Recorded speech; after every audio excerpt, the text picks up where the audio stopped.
Soeharto 97 melaksanakan pemilu, dilantik menang 70%. Tapi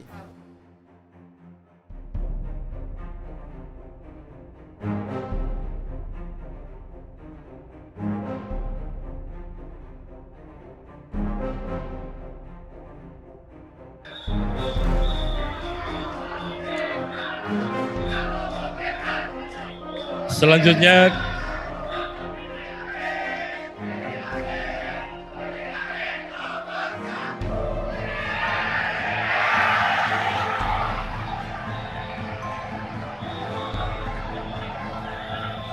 Soeharto 97 melaksanakan pemilu, dilantik menang 70%. Tapi rakyat tidak percaya dengan hasil proses pemilu yang curang tersebut.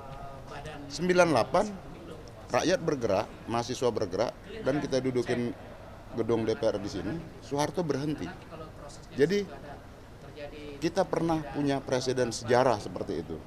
Sejarah kecurangan, kejahatan demokrasi yang menyelenggarakan pemilu secara manipulatif, dan hasil pemilu yang manipulatif dan penuh kecurangan tidak diterima oleh rakyat dan tidak legitimate di hadapan rakyat.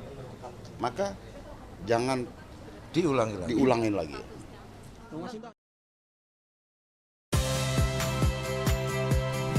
Saya Audrey Chandra, saksikan program-program Kompas TV melalui siaran digital, pay TV, dan media streaming lainnya. Kompas TV, independen, terpercaya.